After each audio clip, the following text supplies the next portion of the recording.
ნუ იმისათვის რომ ევროკავშირმა გააუქმოს უვიზო მიმოსვლა ამა თუ იმ ქვეყანასთან, ამისათვის უნდა დაადგინოს, რომ ეს ქვეყანა გარკვეულ პირობებს არ ყვევს. როგორც წესი, ეს პირობები ეხება უფრო ტექნიკურ საკითხებს, როგორიც არის მაგალითად ამ ქვეყნებიდან გამარტივებული მიმოსვლა ისეთი ქვეყნების მოქალაქეებისთვის, რომლებსაც არ ეკუთვნით ევროკავშირთან უვიზოდ მიმოსვლა. აი ორი მაგალითი არის ამ მხრივ საინტერესო. ერთ შემთხვევაში ევროკავშირმა საბოლოო ჯამში გადაწყვიტა ქვეყანასთან უვიზო მიმოსვლის შეჩერება და მეორეში არა. 2022 წელს ხდება ორივე ეს შემთხვევა. ერთია ვანუატუ, წყნარი ოკეანის ქვეყანა, სადაც ესეთ რამე მოხდა, რომ ვანუატუს ჰქონდა ევროკავშირთან უვიზო მიმოსვლა, თუმცა ევროკავშირმა დაადგინა, რომ ვანუატუ ფაქტობრივად ყიდდა პასპორტებს სხვა ქვეყნების მოქალაქეებზე და შესაბამისად ამ პასპორტების გამარტივებული სქემით ყიდვის შემდეგ ეს ხალხი ახერხებდა ევროკავშირში უვიზო მიმოსვლას, ისე რომ მათ სიამოვნებაში ვანუატუსთან ბევრი არაფერი საერთო არ ჰქონდათ. ეს იყო პირველი ნაწილი და მეორე ნაწილი არის, რაც აუცილებელი არის უვიზო მიმოსვლის შესაჩერებლად, არის ის, რომ ევროკავშირმა უნდა დაადგინოს, რომ ეს ქვეყანა არ აკეთებს საკმარის საიმისოდ, რომ ეს მალე პრაქტიკა შეწყდეს. ვანუატუს შემთხვევაში ისე მოხდა, რომ ევროკავშირმა შეისწავლა ეს საკითხი და დაადგინა, რომ ვანუატუ არაფერს არ აკეთებდა იმისათვის, რომ აღიკვეთა ამ პასპორტების გაყიდვა და შესაბამისად იმ ადამიანებისთვის ევროკავშირში შესვლის გამარტივება, რომელსაც ეს არ ეკუთვნოდათ ვანუატუს პასპორტის გარეშე. მეორე შემთხვევა იყო სერბეთი, რომელმაც რამდენიმე წლის წინ უვიზო მიმოსვლის უფლება მიცა რამდენიმე ქვეყანას, მათ შორის იყო მაგალითად ინდოეთი და კუბა და ევროკავშირმა დაადგინა, რომ ეს ქვეყნები ამ ქვეყნებიდან, ესე ვთქვათ, ჩადიოდნენ ჯერ სერბეთში და სერბეთს იყენებდნენ საიმისოდ, რომ ევროკავშირში უფრო ადვილად მოხვედრილიყვნენ. საბოლოო ჯამში ევროკავშირმა სერბეთს მოსთხოვა, რომ გაეტარებინა გარკვეული ზომები ამის აღმოსაფხვრელად და სერბეთი ისე მოიქცა, როგორც მოსთხოვა ევროკავშირმა და საბოლოოდ შეინარჩუნა უვიზო მიმოსვლა ევროკავშირის ქვეყნებთან. ნუ ტექნიკურად ეს ყველაფერი ესე ხდება, რომ ევროკავშირის ერთ-ერთი ქვეყანა ჩათვლის, რომ ის ქვეყანა, რომელსაც აქვს უვიზო მიმოსვლა ევროკავშირთან, არ ღვევს გარკვეულ პირობებს. ამის შემდეგ ეს ქვეყანა მიმართავს ევროკომისიას, რომელიც არის ევროკავშირის აღმასრულებელი შტო და ძირითადად ასრულებს იმ დავალებებს და მიყვება იმ გზას, რასაც დაუსახავენ ევროკავშირის წევრი სახელმწიფოები. ამის შემდეგ ევროკომისიამ უნდა შეისწავლოს ეს საკითხი, უნდა დაადგინოს მართლაც ხდება თუ არა პირობების დარღვევა და ასევე უნდა დაადგინოს ის, აკეთებს თუ არა, როგორც უკვე ვთქვით ვანუატუს და სერბეთის შემთხვევაში, ესა თუ ის ქვეყანა საკმარის საიმისოდ, რომ ეს რაღაცა აღმოიფხვრას. და ამის შემდეგ უკვე ევროკავშირმა უნდა მიიღოს გადაწყვეტილება შეუჩერებს თუ არა ამ ქვეყანას უვიზო მიმოსვლას.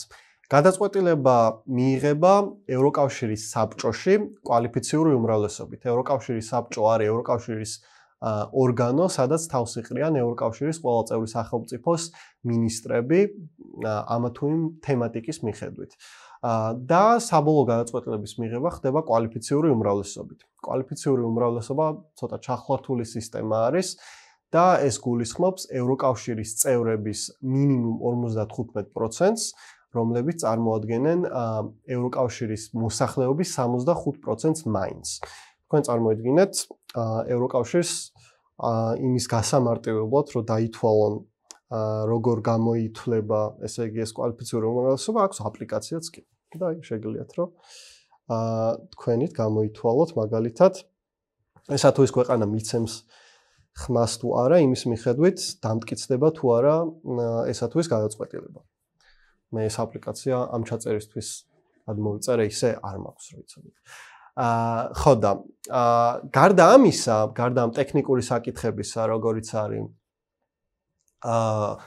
სხვა ქვეყნების მოქალაქეებისთვის გამარტივება ევროკავშირში უვიზოდ შესვლის, რაც როგორც ვანუატუს შემთხვევაში იყო, ეს ქვეყანა ფულად სარგებელს იღებდა ამისგან, ყიდდა პასპორტებს. ერთი ეს საკითხია, მეორე არის ის, რომ უვიზო მიმოსვლის შედეგად ზედმეტად დიდი დატვირთვა მოდის, ასე ვთქვათ, ევროკავშირის საიმიგრაციო პოლიტიკაზე, იმ თვალსაზრისით, რომ უვიზო მიმოსვლას ბევრი ადამიანი იყენებს საიმისოდ, რომ ევროკავშირში შევიდეს, მაგრამ ნაცვლად იმისა, რომ როგორც საქართველოს და სხვა ქვეყნებს ეკუთვნის 90 დღით დარჩნენ, ამის მაგივრად იქ დარჩენა სურთ დიდი ხნით, ან თავში საფარს ეძებენ და ასე შემდეგ. თუ ევროკავშირი ჩათვლის, რომ ზედმეტად დიდია ტვირთიან თვალსაზრისით, მაშინ შეიძლება რომ ეს გახდეს უვიზო მიმოსვლის შეჩერების საფუძველი. და კიდევ ერთი კრიტერიუმი არის აი ამ ვადის დარღვევა, თუ ძალიან გახშირდა, ესეც შეიძლება უვიზო მიმოსვლის შეჩერების საფუძველი გახდეს. კიდევ ერთი კრიტერიუმი არის, რომელსაც უწოდებენ დემოკრატიულ კრიტერიუმს, თუმცა აქამდე ეს ცოტა არ იყოს ბუნდოვანი იყო და ეხლა აპრილში ევროკავშირმა გადაწყვიტა, რომ დაიწყოს ჯელობა სწორედ აი ამ კრიტერიუმის უკეთ განმარტებაზე და შესაბამისად ევროკავშირს ექნება მეტი საშუალება, რომ იმ შემთხვევაში თუ სახელმწიფო დემოკრატიულ პრინციპებთან არ მოდის შესაბამისობაში, ამის საფუძველზე მას გაუჩეროს უვიზო მიმოსვლა და შესაბამისად ევროკავშირს სურს, რომ უვიზო მიმოსვლა უფრო ეფექტურად გამოიყენოს პოლიტიკურ ინსტრუმენტად. ნუ როგორ რა შეიძლება ჩაითვალოს ახლა ევროკავშირის ახალი კანონპროექტის მიხედვით დემოკრატიული პრინციპების დარღვევად. ეს ძირითადად შეიძლება იყოს ორი რამ. ერთი არის ადამიანის უფლებების უხეში დარღვევა, ან საერთაშორისო სამართლის ნორმების უხეში დარღვევა. ევროკავშირს სურს, რომ ივნისის ბოლომდე მოასწროს ამ ინიციატივის მიღება და შემდეგ უკვე ის უნდა ამოქმედდეს შემოდგომის დასაწყისიდან. რაც შეეხება უშუალოდ საქართველოს, ევროკავშირში საქართველოსთვის უვიზო მიმოსვლის შეჩერების შესახებ ლაპარაკი დაიწყო ჯერ კიდე 1 წლის წინ, 2024 წლის მაისიდან, მაშინ როცა ქართულმა ოცნებამ ხელახლა შემოაბრუნა და ამჯერად უკვე მიიღო ეგრეთ წოდებული აგენტების კანონი. და ამას მოყვა მასობრივი პროტესტი და რიგ შემთხვევებში ძალის გამოყენება სამართალდამცველების მხრიდან. ევროკავშირმა დაიწყო მსჯელობა იმის შესახებ, თუ რა შეიძლებოდა გაკეთებულიყო ქართული ოცნების მზარდი ანტიევროპული კურსის წინააღმდეგ და მან ერთ-ერთ ნაბიჯად დასახელდა სწორედ უვიზო მიმოსვლის შეჩერება საქართველოსთან. 2024 წლის ივნისში ევროკომისიამ ევროკავშირის წევრი სახელმწიფოების დავალებით შეიმუშავა სამუშაო დოკუმენტი, სადაც განხილული იყო ის შესაძლო ზონები, რაც შეიძლებოდა ევროკავშირის მიეღო საქართველოში განვითარებული სიტუაციის პასუხად. და ამ დოკუმენტში უკვე ბოლო ნაწილში ხვდებოდით უვიზო მიმოსვლის შეჩერების შესაძლებლობასაც, რომელსაც ევროკომისია განიხილავდა როგორც უკიდურეს ნაბიჯად. ეს უნდა ყოფილიყო განხილული მხოლოდ იმ შემთხვევაში, როცა ევროკავშირი ამოწურავდა ყველა დანარჩენ ზონას. და თქვენ თუ ნახავთ დღევანდელი 1 წლის შემდგომი გადმოსახედიდან იმ დოკუმენტს, მართლაც ბევრი ნაბიჯი, რაც იქ ჩამოთვლილი იყო, ევროკავშირმა უკვე განახორციელა, რაც ეხებოდა იგივე ფულადი დახმარების შეჩერებას საქართველოს მთავრობისთვის, რაც ეხებოდა ესე ტარგეტირებულ პერსონალურ ზომებს, რასაც ნუ თავის მხრივ ასევე აღსანიშნავია, რომ ბლოკავს უნგრეთი და სლოვაკეთი, რომლებიც ქართული ოცნებისადმი შედარებით მეტი სიმპათიით არიან განწყობილები, ვიდრე ევროკავშირის სხვა სახელმწიფოების მთავრობები და ისინი ზღუდავენ იმას, რომ ევროკავშირმა მიიღოს სანქციები ქართული ოცნების მაღალჩინოსნების მიმართ, რადგანაც ამის გაკეთება სჭირდება კონსენსუსი ევროკავშირის წევრ სახელმწიფოებს შორის, რაც იმას ნიშნავს, რომ ყველა მათგანი უნდა იყოს ამაზე თანახმა და კვალიფიციური უმრავლესობა აღარ მუშაობს. კვალიფიციური უმრავლესობის შემთხვევაში უნგრეთს და სლოვაკეთს, ანუ იმ ქვეყნებს, რომლებიც ყველაზე მეტად იცავენ ქართულ ოცნებას, უკვე ხელიდან გამოეცლებათ გადაწყვეტილების მიღების დაბლოკვის ბერკეტები. ამის შემდეგ განვითარებული მოვლენების პასუხად, როგორც იყო არჩევნები, მე უკვე პროტესტის ახალი ტალღა, ევროკავშირში კვლავ დაიწყეს საუბარი იმის შესახებ, რომ საქართველოსთვის შეიძლება შეჩერდეს უვიზო მიმოსვლა. წლის დასაწყისში ევროკავშირმა ქართული დიპლომატიური პასპორტებისთვის უკვე შეაჩერა უვიზო მიმოსვლა, თუმცა არ გაჩერებულა ამის შემდეგ ლაპარაკი თლიანად ვიზა ლიბერალიზაციის შეჩერების შესახებ. ევროკავშირის ორმა წევრმა სახელმწიფომ, ჯერ ნიდერლანდმა და შემდეგ ესტონეთმა გამოთქვა ეს ინიციატივა, რომ უმჯობესი იქნება თუ ქართული ოცნების კურსის პასუხად ევროკავშირი შეაჩერებს საქართველოსთან უვიზო მიმოსვლას. თუმცა კონკრეტული ნაბიჯები, რაზეც დასაწყისში ვისაუბრე, ჯერ გადადგმული ამ მხრივ არ არის.